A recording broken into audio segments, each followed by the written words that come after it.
Looking at our world from a theological perspective. This is the Theology Central Podcast, making theology central.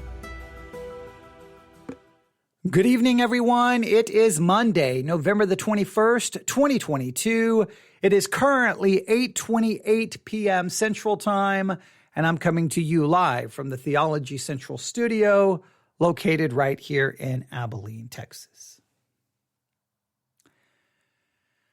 I guess I will start by telling you I have some very strong emotions. Very strong emotions. And I know that it's never a good idea to turn on the microphone when you have lots of emotions, because sometimes you will speak from a perspective of emotion instead of the perspective of truth. Instead of speaking from the perspective of Scripture, you will allow your emotions to cloud your thinking, and then you end up saying things that you may later regret. And I understand that there is a risk and there is a danger, but I have waited all day. I mean, there are a lot of other reasons that I wasn't able to speak today because of other things going on, but I also knew that I didn't really need to be near a microphone. But it's now, 8:30 p.m., Monday evening, and I was sitting downstairs, and I was just like, you know what? I'm walking up the stairs. I'm gonna open the door, close the door, walk up the stairs, and I'm gonna hook up the microphone, and I'm just gonna talk this through. I'm just gonna try to be as real and as open with everyone as possible, and I hope you understand that what you are going to hear is some emotion. However, I did take the time to grab a pencil and a notebook and to write out some thoughts so that at least, even though my emotions will be present, there are things that were clearly thought through and written down, so I will share them as well. So I just want to get that out of the way. I just want you to kind of know the where I'm coming from. I'm coming from a position of strong emotion. All right. And I just want to make sure that is very, very, very clear. And hopefully you will hear my heart and hear my emotions here. Okay. I want you to hear everything else, but I want you to just know that is at least the perspective I'm coming from. And I guess I want to really lay the foundation for everything with this. Do I say this is a point? Do I just say this is a thought that's been haunting me all day? I don't know exactly how to express it. Like I wanted to express it as a question, but once again, I'm trying to come to you from a perspective where my emotions are coming through. Like I could set aside my emotion and try to do this analytically and thoughtfully, but I think that would be a little disingenuous. So I'm going to just try to be very real. There are times, I'm just going to state this as a statement of my emotions, okay? There are times that I really question if the church, if Christianity really changes anything.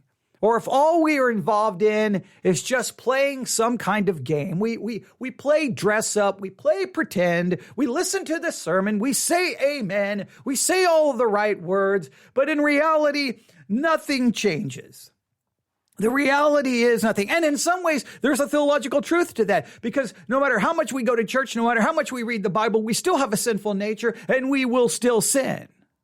Even though Christians try to deny that, that's just the reality. We still sin. But sometimes you would think at the very minimum, and tell me if you disagree with this, you would think at the very minimum, someone who believes in God, who believes that God sent his only begotten, his eternal Son, to die for our sins. The God who, for God so loved the world that he gave his only begotten Son. You would think at the very least Christians who believe in this, who believe that we're all sinners, who believe that there is a sin, there is judgment, there is hell, that we would have certain things that would be true about us. Like, for example, you would think, at the very least, that going to church, reading the Bible, believing God, believing in Jesus Christ, believing in death, believing in salvation, believing in judgment, believing in hell, you think at the very least, we would be some of the most compassionate, loving, understanding people. First of all, just because God loved us and sent his son for us and we've experienced his grace should make us the most grateful people on the earth. And we should be so compassionate because we want everyone else to experience that. And because we know we are very aware of our own sin, we would be so humbled by that we would be humbled towards other people's sin, and we would be compassionate, and we would be gracious, and we would be merciful, and we would be loving. But it seems that in many cases, Christianity does not produce humble, broken, compassionate, gracious, merciful people. It just creates condemning, unloving jerks.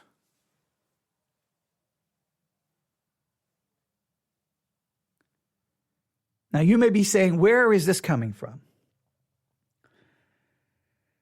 Well, late Saturday, in Colorado Springs, a gunman walked into an LGBTQ nightclub, killed 5 people, and injured, I believe the number is now injured 18 others. He walks into an LGBT club and kills 5 people.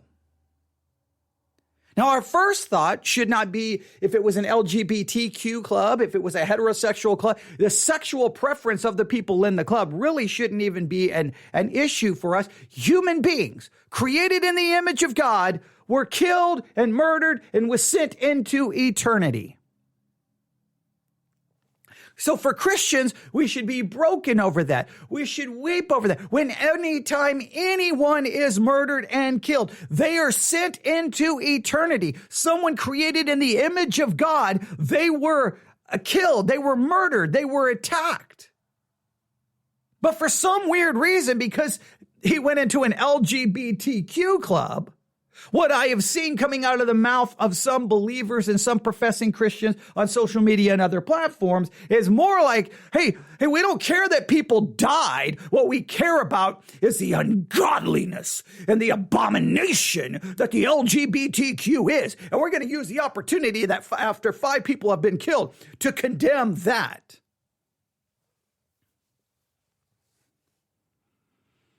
I have been baffled by some of the responses.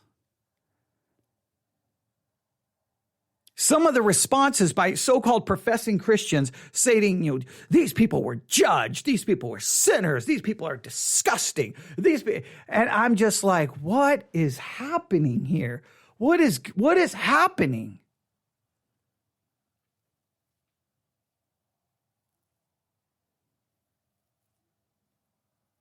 What use is Christianity if we can't even show compassion and love to those we disagree with, to fellow human beings who are murdered? When we can't be broken, when we can't weep, when we can't cry, when we can't care, when we can't show love and compassion to those who are hurting because all we can care about is you're a sinner and you got what you deserve. Oh, yeah. So if someone breaks into your house tonight and kills you and your children, I guess I should turn on the microphone and go, you got what you deserve, because guess what? You're a sinner too. I'm sorry. No, we're not sinners. Only homosexuals and LGBTQ, they're sinners. Us heterosexuals, we're never sinners. We're godly. We're better than the LGBTQ community. I always forget the way I'm supposed to think about this. Now, I won't think about it that way because it's ridiculous and it's not even biblical and it's not even correct theology.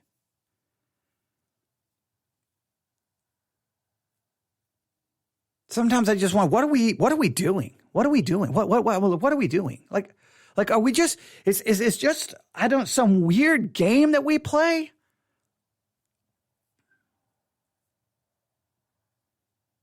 So I'm just going to go through some of the points.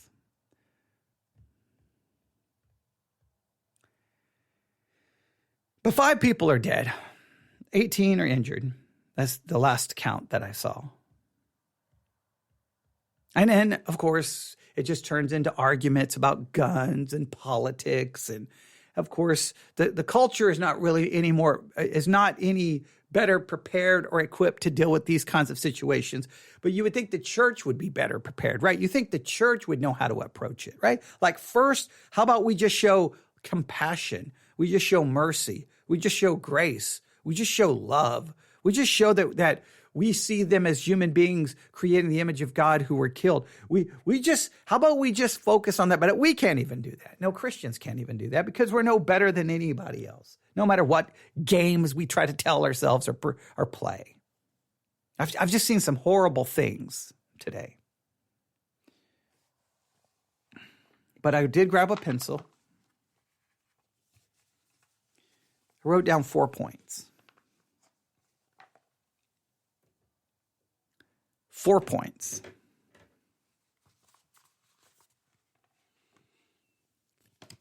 Point number 1.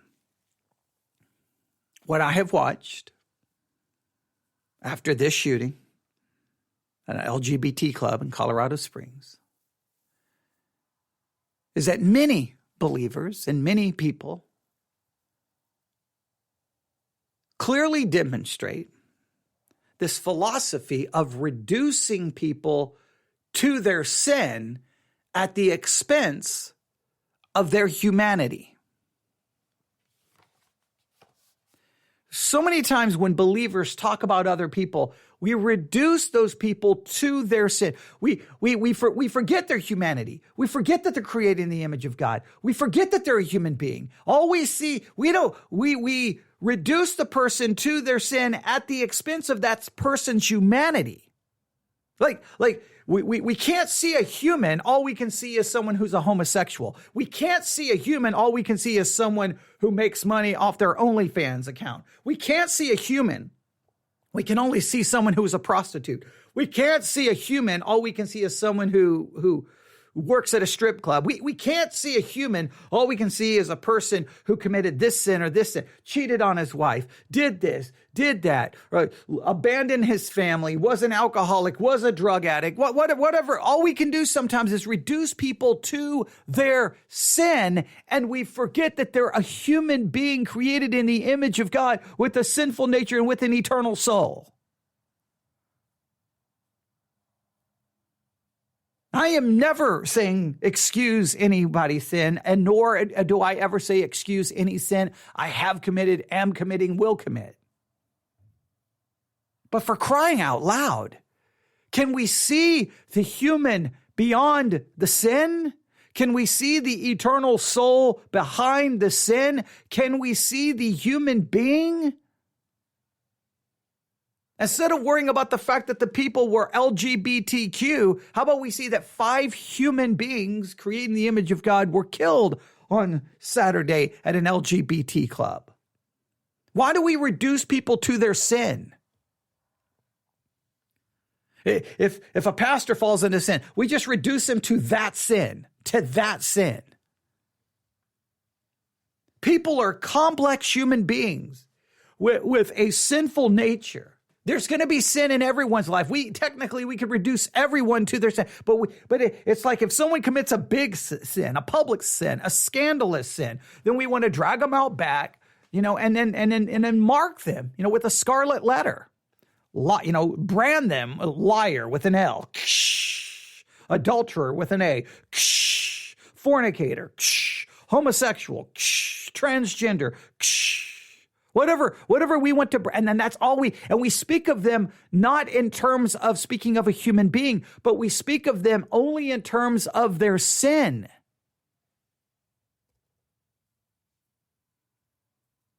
Social media has made this just a hobby. Well, we reduce people to an action, to a news story, to a post. But we forget that there's a human being in there somehow. Look, human beings just no longer exist. We talk about the sanctity of human life. Christians don't believe in the sanctity of human life because we believe in the sanctity of the sin. We believe in the transcendent nature of the sin, and now that's what you will be known by. We don't even believe sometimes in redemption or restoration. We just brand them. And I've just been baffled that like these people killed have been reduced to their sexuality. Who cares about their sexuality?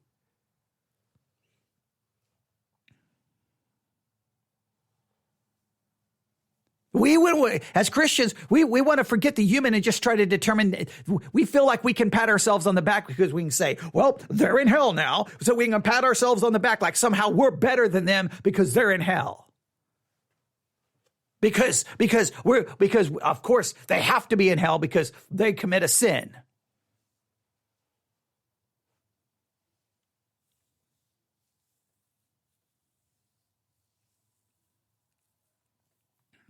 Does Christianity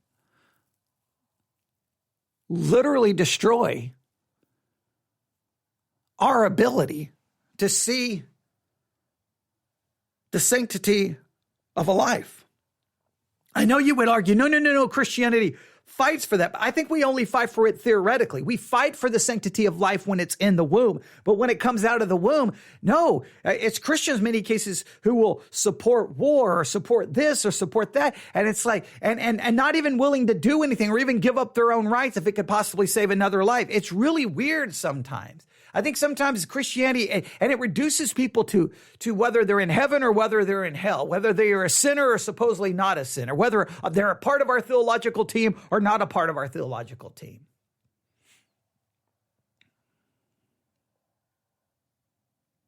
This horrible story about this shooting in Colorado Springs has shown me over and over and over the tendency within Christianity at times to reduce people to their sin at the expense of their humanity. We sacrifice their humanity so we can see their sin. We don't see the humanity, we see the sin. Number two, what I have seen over and over and over is it seems to be a major attempt to focus on the sin of the LGBTQ community while ignoring the sin of the shooter.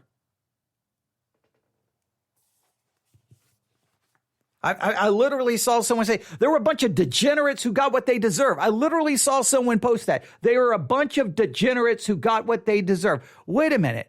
So the people, because of their sexual preference, because of their sexual practice, they're degenerate.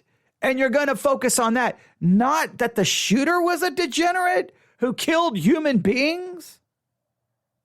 And we still may not know exactly the reason why or what it was motivated by. I'm not going to speculate. But you're going to you focus on the sin of the LGBTQ community and not the sin of the shooter. Like, what twisted mind? What does Christianity do to people? So number one, we reduce people to their sin at the expense of their humanity. And number two, at least in this particular case, we focus on the sin of the LGBT community, while ignoring the sin of the shooter. Look, we've seen this many cases when a horrible hurricane hits a particular state and Christians are running around. It's a judgment of God. It's a judgment of God upon their sexual sin. And you're like, whoa, wait a minute. So all you can see is sin and judgment. You don't see human beings who drowned in a hurricane or their homes were destroyed or their life. No. You've just got to see it. They got what they deserve. Oh yeah. Okay. But of course, no hurricane should hit your house because I'm sorry. The only sin that matters is the sin of homosexuality. I'm sorry. I always forget. Homosexuality, hurricanes should come and drown everyone out. Every other sin, nothing should happen.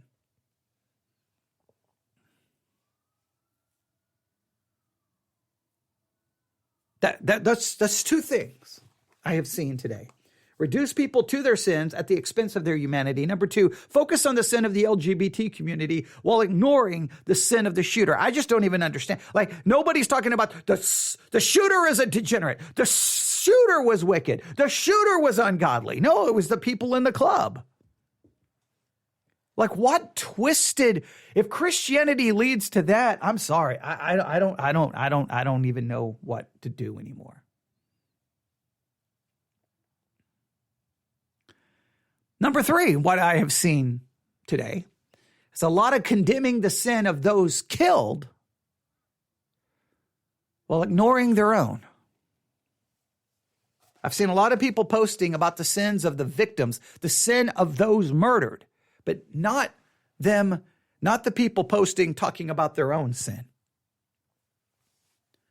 Why would I focus on the sin of those in the LGBTQ community who were killed when I could spend just that same time posting all of my sin?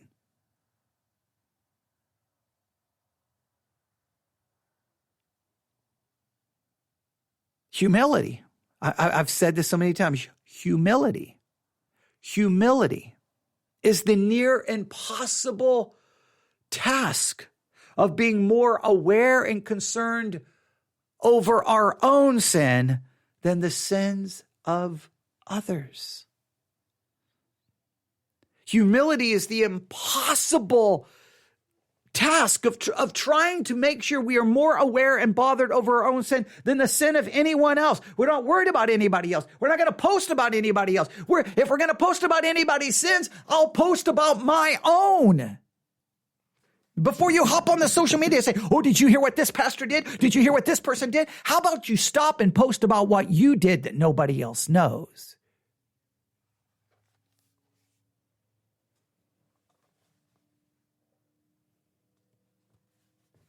Number one, reducing people to their sin at the expense of their humanity. Number two, focusing on the sin of the LGBT community while ignoring the sin of the shooter. Number three, condemning the sin of those killed while ignoring our own. And then number four, forgetting completely, I guess Christians have completely forgot this, the biblical approach to dealing with even our enemies. The Bible tells us how to approach even those we may perceive as our enemy.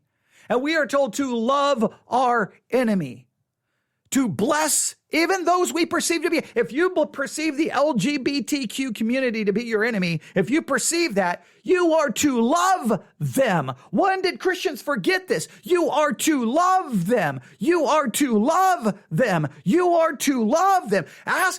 Go to anybody in the LGBT community. Go to any of them and ask them, have you ever felt love from Christians?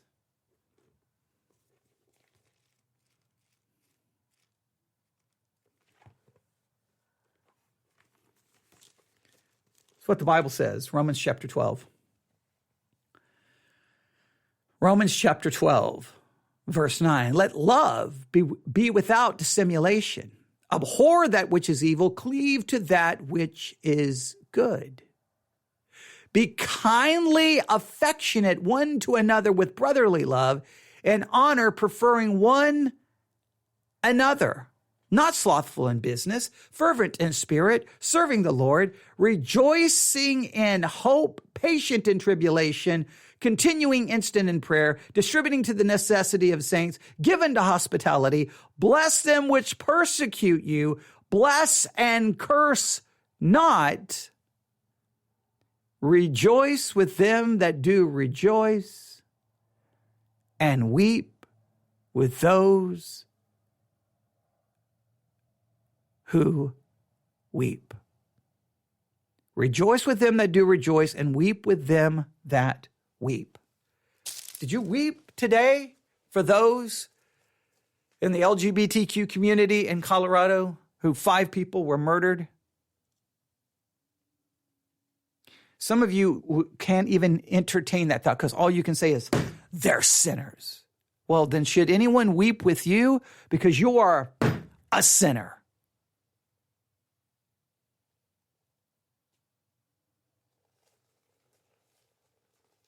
Weep with those who weep.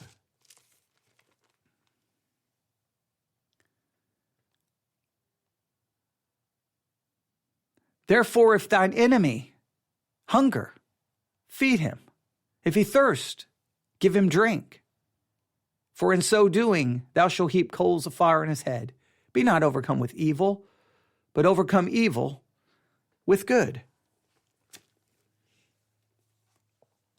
We're to weep with those who weep, even if they're our enemy. We are to rejoice with our enemy.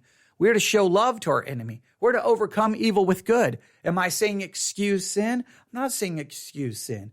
But if we take this to its logical conclusion, anyone who suffers, we wouldn't weep with anyone because they're all sinners. But once again, we exalt the sin of LGBTQ above all the other sins that's in your life, that's in your family, that's in your church, that's in your home, that's in your heart.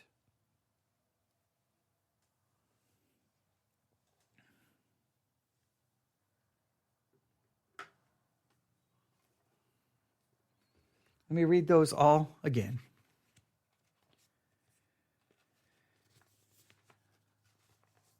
What we have seen after this shooting is many who reduce people to their sin at the expense of their humanity. Number two, focus on the sin of the LGBT community while ignoring the sin of the shooter, condemning the sin of those killed while ignoring their own, and forgetting the biblical approach to dealing with even those we consider to be our enemies, which is to weep with them, to rejoice with them, to love them, to overcome evil with good, to show compassion, to show mercy, to show grace. Doesn't mean we compromise. Doesn't mean we say something isn't a sin.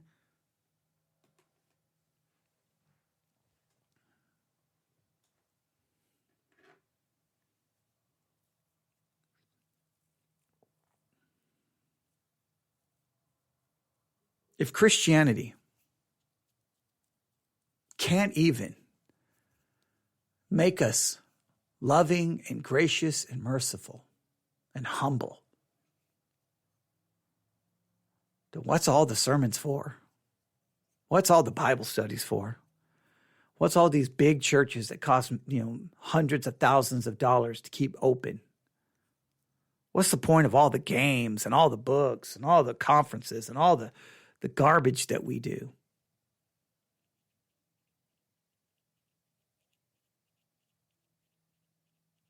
People were killed. We don't know yet. The person, it appears, is going to be charged with a hate crime. So if that is true, then that possibly indicates that he was motivated by some kind of hatred for the LGBTQ transgender world. And I wonder if Christians, even though,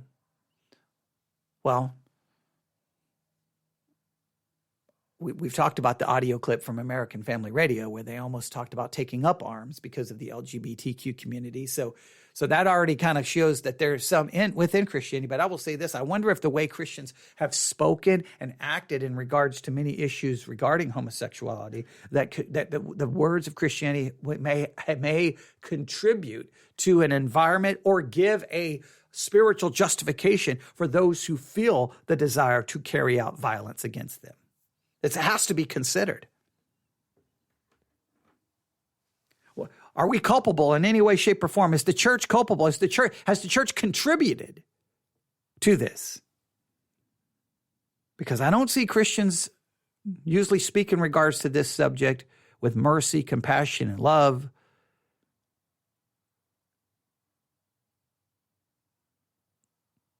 Tendency, they forget the humanity of those who suffer, whether in a hurricane or from AIDS. Oh, I remember some of the horrible things Christians were saying in regards to AIDS. Oh my, I don't even want to go back to those days.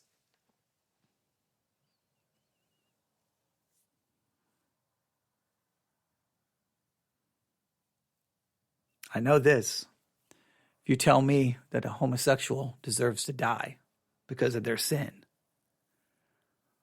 well, I'm just going to go down to the next LGBTQ club and I'm just going to go inside. And when someone comes in to start shooting the sinners, I'm going to step up and say, you know what? Don't kill the homosexuals. Shoot me because I'm the chief sinner here. They got nothing on me. And trust me, you should do the same because I doubt they have anything on you as well, no matter how good or godly you think you are. You don't love God the way you're supposed to. You don't love your neighbor as yourself. You're not as holy as God calls you to be. You sin in thought, word, and deed. You sin internally, externally. You fall short 24/7 just like I do. Someone's going to start shooting homosexuals and killing homosexuals because they perceive it to be sinful. Well, you know what? You could start shooting people in every church because we're just as sinful. And now people are going to say, how dare you say that? Well, because we're just as sinful. just a different kind of sin, but we're just as sinful. We're just as ungodly. But I know Christians will say, I know we're not. We're better. We're better than them. Okay, whatever. Well, you put it this way. You do it your way. I would stand in front of the LGBTQ world and say, shoot me, because I'm no better than them.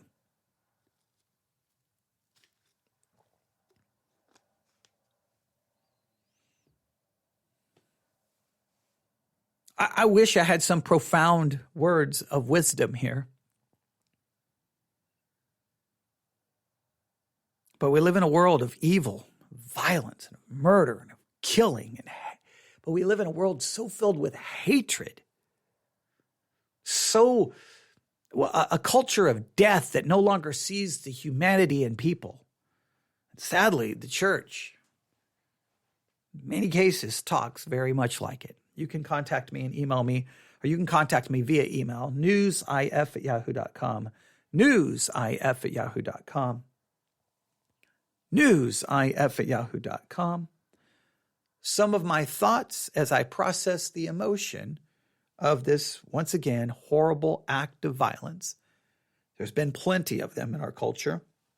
Look at the number of mass shootings in 2022. It's horrible. It's horrifying. But all we can do is argue about guns, I guess. We can't argue about human beings losing their lives, or we argue about the fact that they're LGBTQ, who knows what. We argue about everything else than what really matters. But you can email me, newsif@yahoo.com, and give me your thoughts and your perspective on this tragic event. Thanks for listening. God bless.